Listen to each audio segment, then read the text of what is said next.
After using Adobe Premiere for about 4-5 years, I finally made the switch to Davinci Resolve about 2 years back. This is a very amazing video editing program that I have been using, and I'm really into this and I really like it.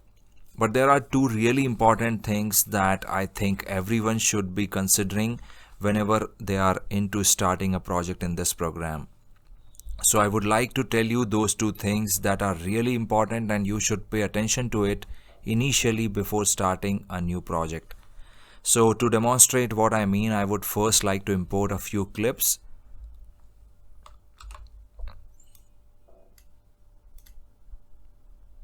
So here I imported a total of 4 clips. These 4 clips are exactly same when it comes to the resolution and frame rate.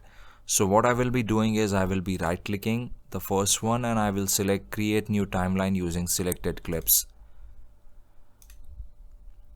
So this timeline is having a default resolution of 1920 by 1080. This is how it goes in Resolve. So if you have a PC that is not very powerful enough, then you can select a lower timeline resolution. Here in this case, as you can see, I have already selected a resolution that is 1280 by 720. By default, it stays at 1920 by 1080. So if you are someone who is having a system that is not powerful enough, then you can choose 1280 by 720. This is an HD resolution and this is going to be sufficient for getting the playback in this window. This is going to be just the resolution that you will be playing back at. But there is a little catch to this, and that is before just getting this clip out of this program, and I mean before delivering this clip to a particular location on your computer, if you are going to just render it out, it is going to be the exact resolution here. So you won't be able to render this clip out in 4K resolution if your timeline resolution is just 720p. So ultimately, before rendering this clip out, you will have to go to the edit page again, and then in the timeline format, just select the exact resolution in which you want to render the clip. In this case, it is 3840 by 2160. So just type 3840 by 2160 and just click save. And then when you are going to go to the deliver tab, you will be able to see this resolution. If you don't type the exact resolution, you won't be able to render this clip out in this resolution. So just make sure you understand this before rendering your clip. This is really important. Now coming to the second really important thing that you should consider before starting a new project is the frame rate.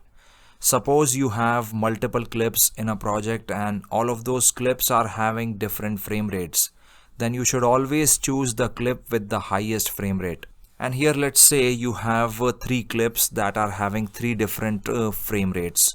First one is having 25 fps, the second clip is having a frame rate of 30 fps, and the third clip is having 60 fps. So in this timeline format section, you should always choose 60 fps because 60 fps is going to be the frame rate of your entire timeline.